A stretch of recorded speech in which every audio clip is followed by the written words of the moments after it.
Welcome to Story Time. I am Reading Buddy.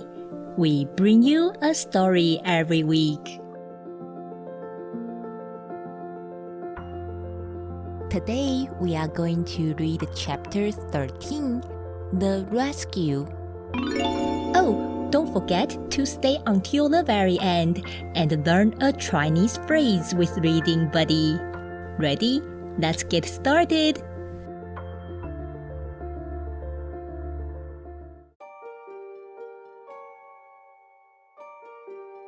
The Cowardly Lion was much pleased to hear that the Wicked Witch had been melted by a bucket of water, and Dorothy at once unlocked the gate of his prison and set him free.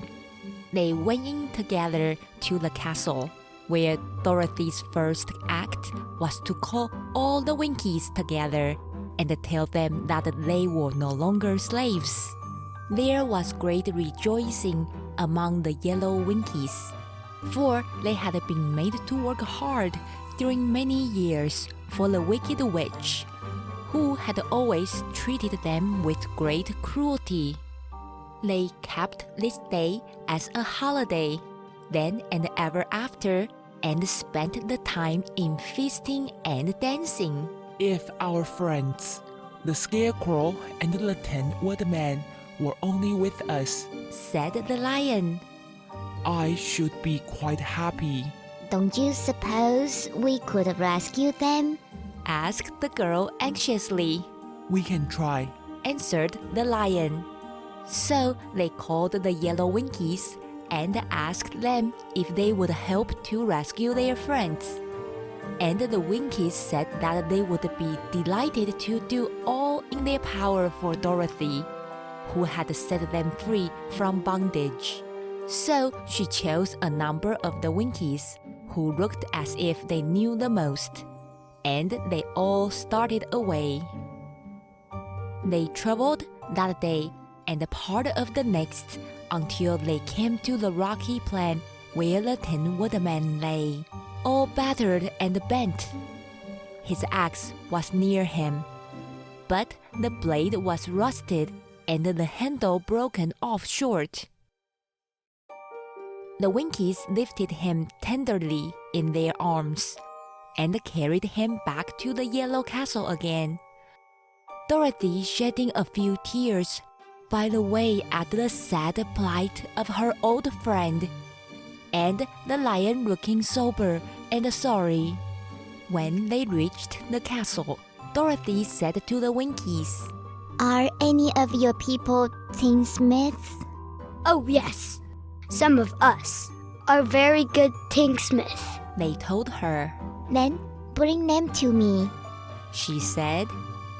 And when the tinsmith came, bringing with them all their tools in baskets, she inquired, Can you straighten out those dents in the Tin Woodman and bend him back into shape again and solder him together where he is broken? The tinsmith looked the woodman over carefully and then answered that they thought they could mend him so he would be as good as ever. So they set to work in one of the big yellow rooms of the castle and worked for 3 days and 4 nights, hammering and twisting and bending and soldering and polishing and pounding at the legs and the body and the head of the Tin Woodman, until at last he was straightened out into his old form, and his joints worked as well as ever. To be sure, there were several patches on him, but the tinsmith did a good job, and as the woodman was not a vain man, he did not mind the patches at all. When at last he walked into Dorothy's room and thanked her for rescuing him, he was so pleased that he wept tears of joy, and Dorothy had to wipe every tear carefully from his face with her apron, so his joints would not be rusted. At the same time, her own tears fell thick and fast at the joy of meeting her old friend again, and these tears did not need to be wiped away. As for the lion, he wiped his eyes so often with the tip of his tail that it became quite wet, and he was obliged to go out into the courtyard and hold it in the sun till it dried. If we only had the Scarecrow with us again, said the Tin Woodman, when Dorothy had finished telling him everything that had happened. I should be quite happy. We must try to find him, said the girl. So she called the Winkies to help her, and they walked all that day and part of the next until they came to the tall tree, in the branches of which the winged monkeys had tossed the Scarecrow's clothes. It was a very tall tree, and the trunk was so smooth that no one could climb it. But the Woodman said at once, I'll chop it down and then we can get the Scarecrow's clothes. Now, while the tinsmith had been at work mending the Woodman himself, another of the Winkies, who was a goldsmith, had made an axe handle of solid gold and fitted it to the Woodman's axe instead of the old broken handle. Others polished the blade until all the rust was removed, and it glistened like burnished silver. As soon as he had spoken, the Tin Woodman began to chop, and in a short time the tree fell over with a crash, whereupon the Scarecrow's clothes fell out of the branches and rolled off on the ground. Dorothy picked them up and had the Winkies carry them back to the castle, where they were stuffed with nice, clean straw.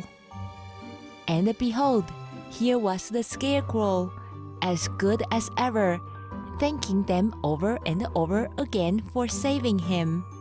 Now that they were reunited, Dorothy and her friends spent a few happy days at the Yellow Castle, where they found everything they needed to make them comfortable.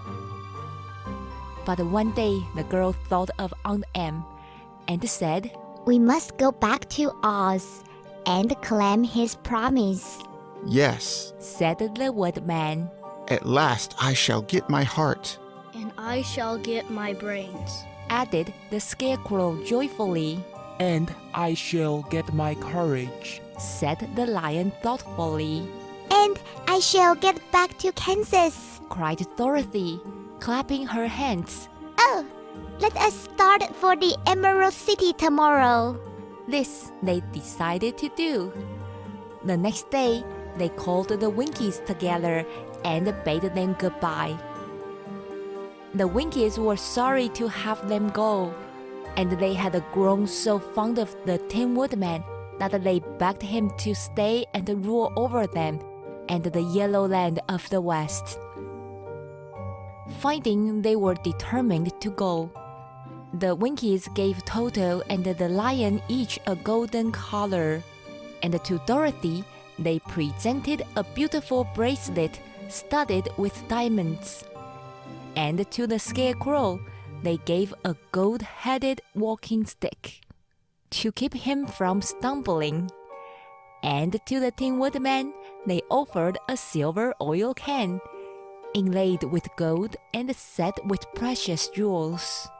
Every one of the travelers made the Winkies a pretty speech in return, and all shook hands with them until their arms ached. Dorothy went to the witch's cupboard to fill her basket with food for the journey, and there she saw the golden cap. She tried it on her own head and found that it fitted her exactly. She did not know anything about the charm of the golden cap, but she saw that it was pretty. So she made up her mind to wear it and carry her sunbonnet in the basket.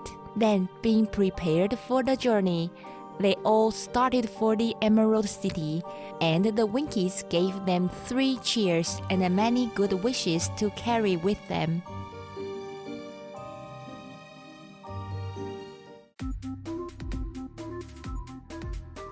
In the story, the lion said he would be very happy if he could see the Scarecrow and the Tin Woodman again. In today's Chinese time, Reading Buddy is going to teach you how to say happy in Chinese. 快乐,快乐. Thanks for listening. We will see you next time.